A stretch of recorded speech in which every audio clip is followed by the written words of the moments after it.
What's up guys, Coach Az here, and today I want to give you a simple analogy.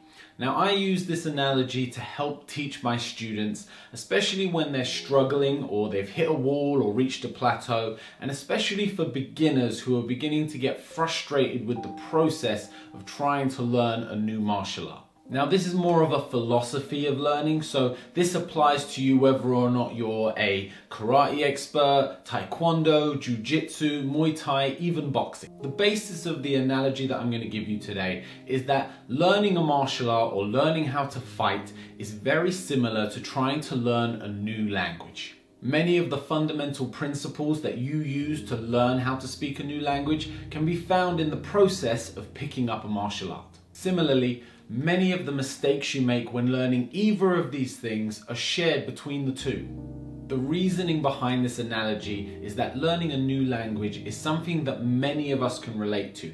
Even if it was just 1 or 2 years back at school, many of us have attempted and probably failed to pick up a second language. Similarly, many people will try a martial art, get a white belt, maybe do a couple of grades, maybe even do a single competition before finding it too difficult or for whatever reason deciding to quit before mastering it. You'll find that these two things, whilst very different, have a very similar learning curve.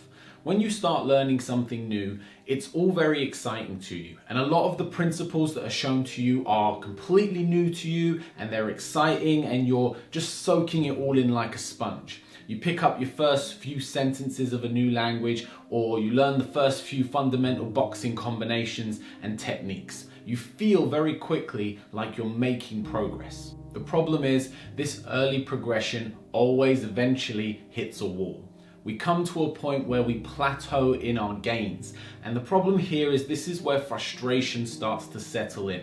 This is where you feel like you're doing all the right things, but nothing is going anywhere. In the world of language, it's like you don't have any more space in your brain to learn anything new, that none of the newer words or newer sentences are sticking with you. And in martial arts, it might be that you've got this particular technique, but you can't seem to land it, or you've got this certain kick that you just can't perform. Both martial arts and language are a form of expression, and the frustration comes when we don't feel that we can freely express ourselves. You've had that with everything, where you know exactly what you want to say, but you don't really know how to say it. You don't have the words for it.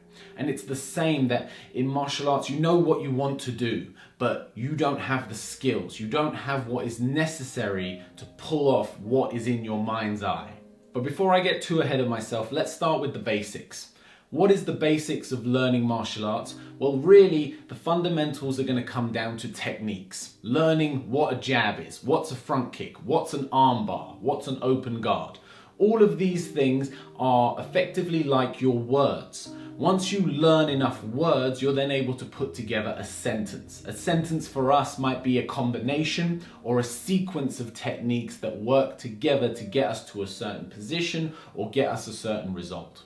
As our vocabulary grows, our ability to express ourselves, whether that be in language or in martial art, grows along with it. Now, depending on your martial art, you might have access to thousands of techniques. So the next thing that comes is, what do you choose to focus your attention on? Because let's be realistic about it. If you're a kickboxer or a striker of any kind, you're going to get a lot more use out of a jab than you are a jumping, spinning hook kick. The same way, if learning a language, you're far more better off learning the basic fundamentals than always trying to learn the most difficult or complicated words.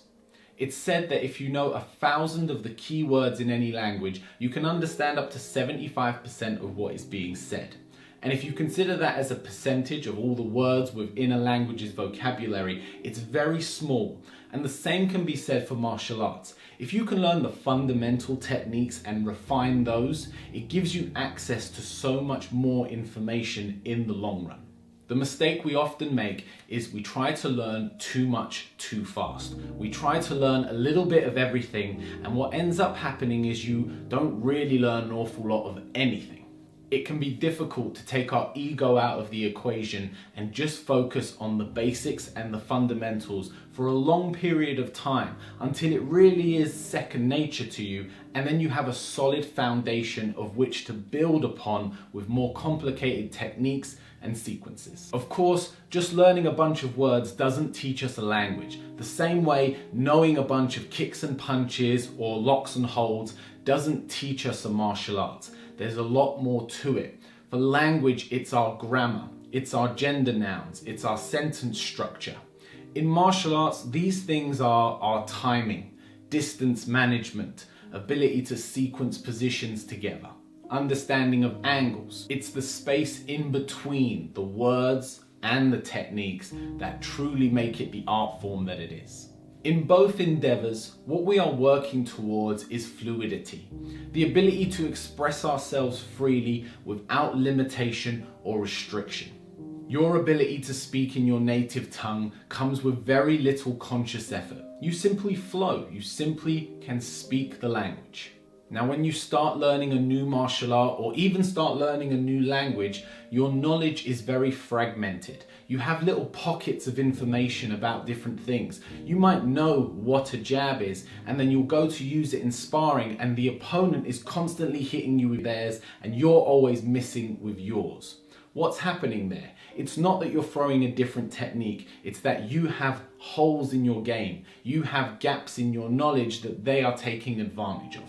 So if you feel like you've hit a wall in your progression or you're unable to go any further in your learning, here's a concept and here's an idea that you can use to help push you forward. When it comes to learning a language, one of the most effective techniques is immersion.